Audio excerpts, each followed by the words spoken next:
जय हिंद दोस्तों, जय हिंद बच्चों। ज्योग्राफी की क्लास में आपका स्वागत है और हम पढ़ रहे हैं आपका 7वां चैप्टर जिसका नाम है परिवहन और संचार। अब तक हमने परिवहन के प्रमुख साधनों की अगर बात करें तो उसमें स्थल मार्ग है वो अच्छे से समझ लिया है, जिसमें सड़क हो गया, रेलवे, पाइपलाइन। और जल मार्ग की बात करें तो सागरीय और जो महासागरीय जो जल मार्ग है उनको अच्छे से जान लिया है। और आज हम पढ़ने जा रहे हैं अंतःस्थलीय जल मार्ग। ये टॉपिक है आज का अपना और इसको हम अच्छे से जानेंगे, एक एक बात को है वो क्लियर करेंगे। तो सबसे पहले तो जानिएगा आंतरिक जलमार्ग के रूप में हम किनका इस्तेमाल करते हैं। तो इसमें आती है नदियां, नहरें और झीलें। ये आंतरिक जलमार्ग के प्रमुख साधन हैं और इनके अंदर चलाने के लिए हमें चाहिए नावें और स्टीमर, इनका इस्तेमाल किया जाता है। तो नदियां, नहरें और झीलों के द्वारा हम परिवहन करते हैं और साधन चलते हैं नावें और स्टीमर। स्टीमर यानी भाप से चलने वाले जो जलयान होते हैं उनकी बात। और ये उन स्थानों का प्रमुख परिवहन का साधन होता है जहां नदी चौड़ी होती है, गहरी होती है और जो गाद से मुक्त होती है। गाद यानी जिसमें मिट्टी का जो भराव है वो नहीं होता है। अगर होता है तो उस सिल्ट को, मिट्टी को निकालना होता है ताकि नावें, स्टीमर जो यान उसमें चलते हैं उनको कोई समस्या है वो नहीं आई। अब हमें क्या पढ़ना है इस टॉपिक में, तो यूरोप के 3 आंतरिक जलमार्ग राइन, डैन्यूब और वोल्गा, इनको अच्छे से जानेंगे अपने सिलेबस के अकॉर्डिंग। और साथ में ही जानेंगे उत्तरी अमेरिका के आंतरिक जलमार्ग जिसमें हम वृहद झीलें यानी ग्रेट लेक्स और सेंट लॉरेंस जलमार्ग की बात करेंगे। और साथ में ही बात करेंगे मिसिसिपी जलमार्ग की। तो टोटल 5 आंतरिक जो जलमार्ग है वैश्विक दृष्टि से जो इंपॉर्टेंट है उनके बारे में। हम एशिया के अंदर भारत की अगर बात है तो उसको हम सेकंड जो अपनी बुक होगी जब इंडिया पढ़ेंगे तो वहां पर हम उनके बारे में जान लेंगे। नोट्स फॉर्म में उतारना चाहें तो आप इनको स्क्रीनशॉट लेकर उतारते रहिएगा। अब हम एक एक जलमार्ग को लेकर उसको मानचित्र की सहायता से अच्छे से समझेंगे। चलिए भाई स्टार्ट कर लेते हैं। सबसे पहले बात करेंगे राइन जलमार्ग की। काफी इसकी छोटी छोटी इंपॉर्टेंट बातें हैं, इनको आपको अच्छे से समझना है क्योंकि ये चीजें एग्जाम में बड़े प्रश्न के रूप में भी आ जाती है और छोटी छोटे प्रश्नों के रूप में भी आपको मिलती है। तो राइन जलमार्ग यानी हम यूरोप की एक प्रमुख नदी राइन नदी की बात कर रहे हैं जिसका इस्तेमाल हम आंतरिक जलमार्ग के रूप में करते हैं। अब देखिए सबसे पहले ये है आंतरिक जो नदी है राइन नदी, उसका जलमार्ग आपको यहां नक्शे में दिखाई दे रहा है। अब बात आती है ये कहां से निकल रही है। ये स्विट्जरलैंड की सीमा के ऊपर से, जहां जगह का नाम है बेसल, और बेसल से निकलकर ये पहुंचती है नीदरलैंड के रोटरडम तक और इधर फिर मिल जाती है ये उत्तरी अटलांटिक महासागर के अंदर। तो सबसे पहले तो ये बात आपको पता होना चाहिए ये नदी कहां से कहां तक जाती है। तो बेसल जो कहां है, स्विट्जरलैंड में, यहां से निकलकर ये फिर ये हो गया जर्मनी और यहां पर नीदरलैंड और इधर आ गया उत्तरी अटलांटिक महासागर। तो राइन नदी है वो जर्मनी और नीदरलैंड से होकर बहती है। उत्पत्ति की बात करें तो बेसल स्विट्जरलैंड से है और इसके मुहाने यानी अंतिम छोर की बात करें तो वो है रोटरडम नीदरलैंड। और इसके अंदर 700 किलोमीटर तक ये नौकायन योग्य है यानी नावें हैं, स्टीमर हैं, वो इसके अंदर चलाए जा सकते हैं। तो इतनी बात आपके क्लियर होगी। इसके बाद में अगर हम जाने तो इसमें जो समुद्र के अंदर जो जलयान आते हैं वो कहां तक पहुंचते हैं इसके अंदर, तो इस नदी मार्ग से वो कोलोन तक पहुंच सकते हैं। ये है यहां पर कोलोन जगह, यहां तक तो डायरेक्ट समुद्री जो जलयान है वो पहुंच सकते हैं। उसके बाद में फिर छोटी नावों से ही आगे माल को पहुंचाना होता है। ये बात आपको अच्छे से क्लियर है भी किसके लिए ये सारा काम किया जाता है, व्यापार के लिए किया जाता है, परिवहन के उद्देश्य से ये किया जाता है। इसके बाद में एक इंपॉर्टेंट बात आपको ये ध्यान में रखनी है भी, ये विश्व में सर्वाधिक प्रयोग में लाया जाने वाला आंतरिक जलमार्ग है। सबसे बिजी आंतरिक जल मार्ग है और वो कौन सा है? राइन जल मार्ग। और इसके ऊपर दो प्रमुख बंदरगाहों के नाम आप एग्जाम की दृष्टि से याद रखिए, और वो है एक रोटरडम और एक है डसलडोरक। कई बार ऐसे प्रश्न पूछ लिए जाते हैं कि राइन नदी के दो प्रमुख बंदरगाहों के नाम बताइए, तो रोटरडम और डसलडोरक का नाम आपको ध्यान में रखना है। और अब बात आती है भी इस नदी मार्ग से किन किन देशों को फायदा होता है। हमने कहा ज्यादा ये जर्मनी और नीदरलैंड से गुजरती है, तो उन देशों को तो फायदा है ही है, प्लस जहां से उत्पत्ति हो रही है या आसपास के जो देश हैं उनको भी इससे फायदा होता है। तो इसमें नाम आ जाएंगे स्विट्जरलैंड का, जर्मनी का, फ्रांस का, बेल्जियम का और नीदरलैंड। ये क्योंकि वहां के जो औद्योगिक क्षेत्र है उन औद्योगिक क्षेत्रों को ये उत्तरी अटलांटिक महासागर से जोड़ देता है, फिर वहां से बड़े जलयानों से माल है वो एक देश से दूसरे देश को पहुंचा दिया जाता है। और एक चीज रूहर नदी के अंदर आपको और ध्यान में रखनी है, इसकी एक प्रमुख सहायक नदी है जिसका नाम है रूहर नदी। राइन नदी की एक प्रमुख सहायक नदी है रूहर नदी, जो पूर्वी साइड में आकर इसके अंदर है वो मिलती है। पूर्वी साइड से आकर कौन सी नदी मिलती है? रूर लिखिए या फिर रूहर, ये नदी इसके अंदर मिलती है। रूहर जो जर्मनी का औद्योगिक क्षेत्र भी है, वो कोयले के लिए जाना जाता है, इसलिए रूहर नदी को कोयला नदी भी कहा जाता है। क्यों कहा जाता है? क्योंकि यह यूरोप के प्रमुख कोयला क्षेत्रों से होकर गुजरती है। तो इतनी बात आपको राइन जलमार्ग को लेकर ध्यान में रखनी है। क्या क्या चीजें भी कहां से निकलती है? बेसल स्विट्जरलैंड से और रोटरडम तक जाती है। 700 किलोमीटर तक नौकायन योग्य है। कोलोन तक इसमें जलयान, समुद्र वाले जलयान पहुंच सकते हैं। जर्मनी और नीदरलैंड इससे सबसे ज्यादा फायदा पहुंचता है इनको, क्योंकि उनके बीच से होकर गुजरती है। और रूहर जो नदी है वो राइन नदी की प्रमुख सहायक नदी है, जिसको कोयला नदी भी कहा जाता है। तो हो गई इतनी बात क्लियर। चलिए अब बात करते हैं यूरोप के अंदर आंतरिक जलमार्ग की दूसरी प्रमुख नदी के बारे में, और वो नदी है डेन्यूब।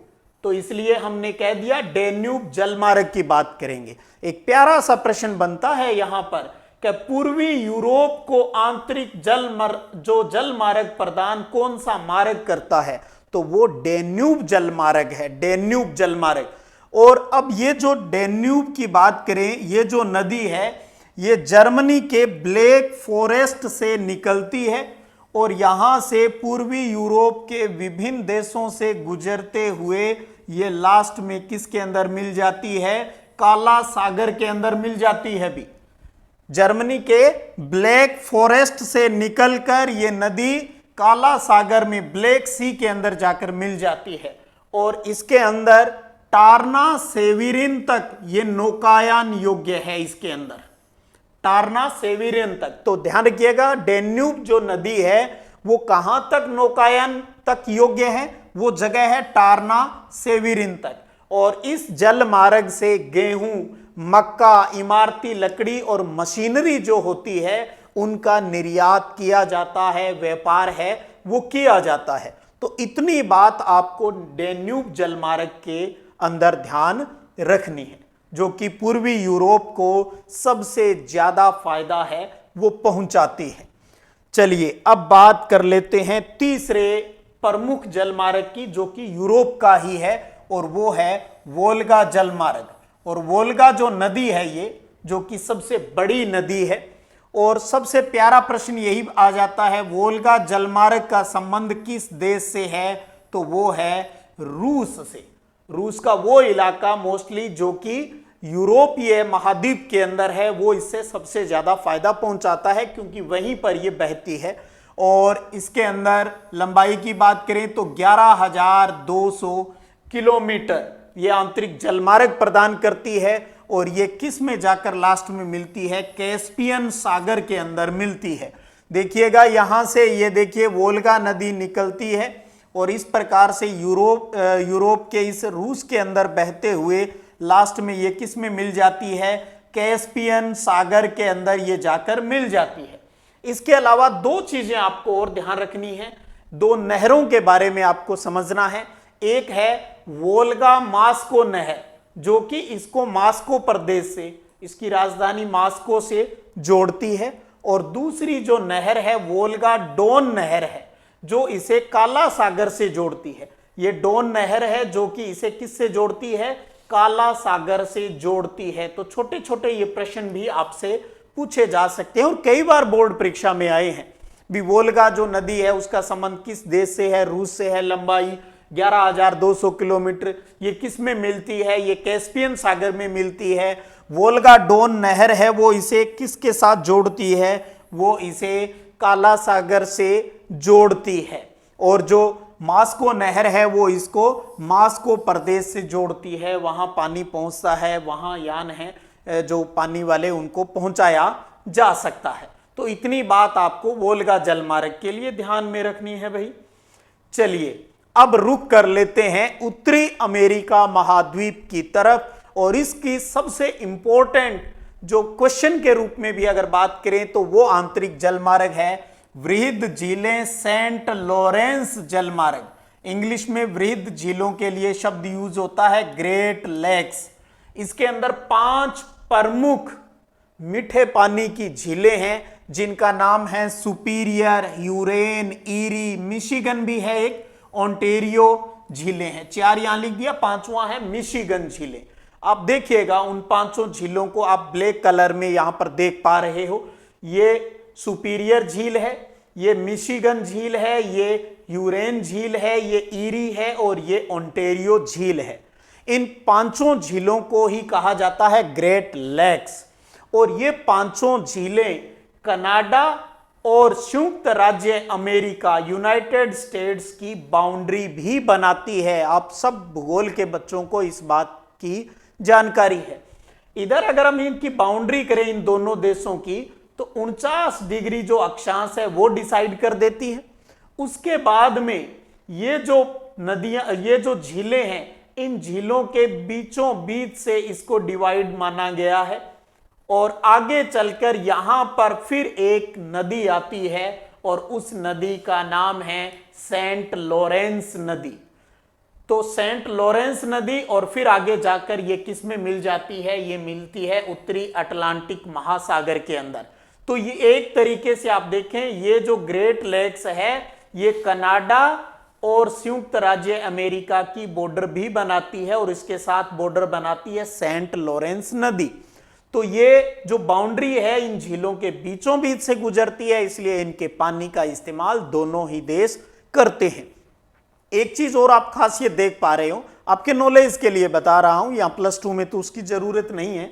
आप एक झील देख पा रहे हो यहां पर, वो है मिशिगन झील, जो कि ह्यूरेन झील के साथ आपस में जुड़ी हुई है। ये झील पूर्ण रूप से यूएसए के अंदर है, यानी ये बाउंड्री के ऊपर नहीं है, जबकि बाकी की 4 लेक्स है वो कनाडा और जो अपना यूएसए है उनकी बाउंड्री के ऊपर है। तो समझ गए किस प्रकार से भी आंतरिक जलमार्ग बन जाता है। ये चारों झीलें जुड़ गई आपस में, और किससे जुड़ गई? सेंट लॉरेंस से। अब 2 जगह पर ये डायरेक्ट नहीं जुड़ी हुई है, तो वहां पर नहरों का निर्माण करके इन झीलों को आपस में जोड़ दिया गया है, ताकि जलयान है वो आगे तक पहुंचाया जा सके और दोनों ही देश व्यापार का लाभ उठा सके।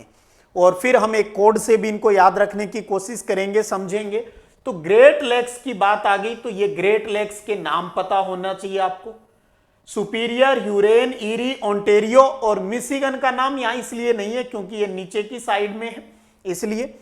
और ये ग्रेट लेक्स है वो किस नदी से जुड़ती है? सेंट लॉरेंस नदी से आपस में जुड़ी हुई है। और फिर ये सेंट लॉरेंस नदी आके जाकर किस में मिलती है? उत्तरी अटलांटिक महासागर में मिलती है। अब इसके अंदर ये जो 2 झीलें हैं, सुपीरियर झील और यहां पर ह्यूरेन झील, एस और एच, ये दोनों झीलें यहां पर एक नहर से आपस में जोड़ी जाती है और उस नहर का नाम है सू नहर। तो सू नहर समझिए, सू नहर किनको जोड़ती है? सुपीरियर और ह्यूरेन झीलों को आपस में जोड़ती है। इसी प्रकार से यहां पर अगर हम बात करें इस साइड के अंदर, तो ये आपकी ईरी झील है, और ये है आपकी ओंटेरियो झील। इन दोनों को जोड़ती है, यहां पर एक नहर बनाई गई है जोड़ने के लिए, और उस नहर का नाम है वेलैंड नहर। वेलैंड नहर। तो सू नहर किनको जोड़ती है? सुपीरियर और ह्यूरोन को, और ईरी और ओंटेरियो को जोड़ती है वेलैंड नहर। और सेंट लॉरेंस नदी की अगर हम बात करें प्रमुख पत्तन की, तो वो दो नाम जरूर ध्यान रखिए, डुलूथ और बुफेलो। ये दो नाम जरूर ध्यान रखिएगा एग्जाम की दृष्टि से, कहीं एक नंबर में ये प्रश्न आ जाए, सेंट लॉरेंस नदी के प्रमुख दो पत्तनों के नाम बताइए। अब बात आती है याद रखने का सबसे बढ़िया तरीका है, और ये चीज आपको कंपटीशन में भी फायदा पहुंचाती है। होम्स, HOMES, H का मतलब ह्यूरेंस हो गया, O का ओंटेरियो, M का मिशिगन हो गया, E का ईरी हो गया, और S का सुपीरियर हो गया। इसमें सुपीरियर आप खुद देख पा रहे हो, सबसे बड़ी जो झील है वो आपको दिखाई दे रही है, जो कि मीठे पानी की झील है। अब आप देखिएगा इसमें जो ईरी है, ईरी किससे जुड़ी होती है? ओंटेरियो झील से। हमने अभी देखा ईरी है वो ओंटेरियो को जो आपस में जुड़ी हुई होती है, किसके माध्यम से? वेलैंड के माध्यम से। वेलैंड के माध्यम से। बीच वाला छोड़ देना, मिशिगन हमने छोड़ दिया है, तो आपके पास 4 बच गई, जिसमें से इधर से बात करें एम के इस साइड में ई और इधर ओ है, तो ईरी और ओंटेरियो जुड़ी है वेलैंड नहर से, और सुपीरियर ह्यूरोन से जुड़ी है किस नहर के माध्यम से? सू नहर के माध्यम से आपस में जुड़ी हुई है। और फिर आगे जुड़ती है ये किस नदी से? सेंट लॉरेंस नदी से। तो ये उत्तरी अमेरिका महाद्वीप के लिए प्रमुख जो जलमार्ग है। तो उम्मीद करता हूं ये चीजें आपके क्लियर हो गई होगी। चलिए अब बात करते हैं अगली झील नदी के बारे में, जलमार्ग के बारे में, और वो है मिसिसिपी जलमार्ग। एक लाइन ही ध्यान में रखने वाली है आपके लिए, यह है मिसिसिपी झील की नदी की बात भाई, और इधर से एक नदी और है और वो है उनोयो। तो मिसिसिपी और उनोयो जो जलमार्ग है, ये संयुक्त राज्य अमेरिका यानी यूएसए, सीधा कहें तो अमेरिका के आंतरिक भागों को, इन आंतरिक भागों को किससे जोड़ती है? मैक्सिको की खाड़ी से जोड़ती है। तो मैक्सिको की खाड़ी से आंतरिक यूएसए को जोड़ने में महत्वपूर्ण रोल अदा करती है मिसिसिपी नदी, इसलिए हमने कह दिया यह है मिसिसिपी जलमार्ग। और साथ में ही अंदर है उनोहियो नदी।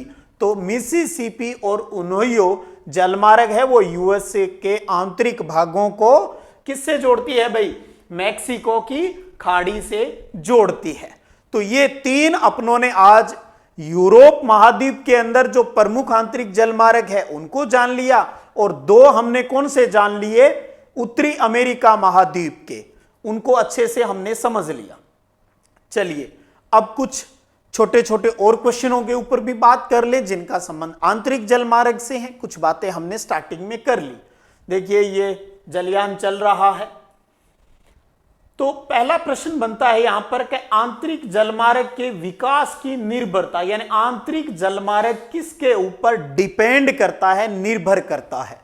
तो इसके लिए एक तो ये नहरों की नौगम्यता, उनकी चौड़ाई और गहराई पर डिपेंड करता है। भी क्या उसमें नावें चलाई जा सकती है, उनकी चौड़ाई कैसी है, गहराई कैसी है? गहराई भी जरूरी है, वरना यान चल नहीं पाएंगे, नाव चल नहीं पाएगी। और दूसरा है जल प्रवाह की निरंतरता, पानी लगातार प्रवाहित होना चाहिए, और यह भी हो भी उनका प्रवाह थोड़ा तेज हो। अगर कहीं पानी की समस्या है किन्हीं नदियों में, तो कैसे भी करके झीलों को नहरों से जोड़कर पानी की आपूर्ति करना बहुत ही जरूरी होता है। और तीसरा भी इसके लिए कौन सी टेक्निक है वो यूज की जाती है, ट्रांसपोर्ट के लिए किस टेक्निक का इस्तेमाल करता है। तो इन कुछ प्रमुख बातों के ऊपर आंतरिक जलमार्ग है वो डिपेंड करता है। आपसे कोई सुझाव मांगे भी, अच्छा हो भी आंतरिक जलमार्ग उस देश के अंदर अच्छे फल फूले, तो उसके लिए क्या करना चाहिए? तो एक तो है भी नदियों में नदी तल है वो गहरा करना चाहिए, गहराई बहुत जरूरी है, बहुत बड़ा रोल होता है इसका। और दूसरा पानी की आपूर्ति को लेकर, तो बांध बनाकर जल प्रवाह को कंट्रोल करना चाहिए, निरंतर पानी है वो प्रवाहित उसके अंदर होना चाहिए।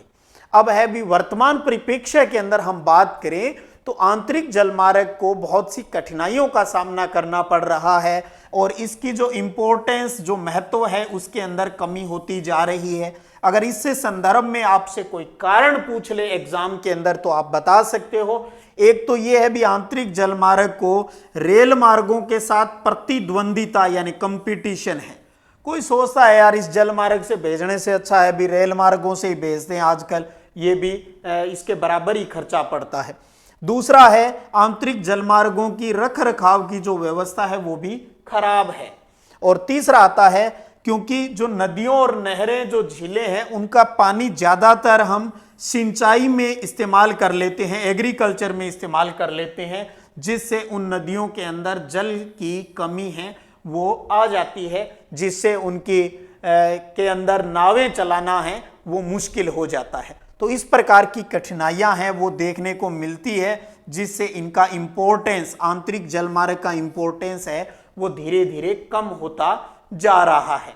तो आज हमने आंतरिक जलमार्ग अच्छे से समझ लिया है और इसके साथ ही हमने पहले स्थल परिवहन अच्छे से जान लिया और उसके बाद आज अपना जलमार्ग है वो भी पूरा हो जाता है, क्योंकि समुद्री जलमार्ग और आज हमने आंतरिक जलमार्ग पढ़ लिया तो ये टॉपिक भी अपना पूरा हो जाता है। उसके बाद अगली वीडियो क्लास के अंदर हम एयर यानी वायु परिवहन को जानेंगे और उसके साथ साथ हम जानेंगे संचार, कम्युनिकेशन के बारे में भी।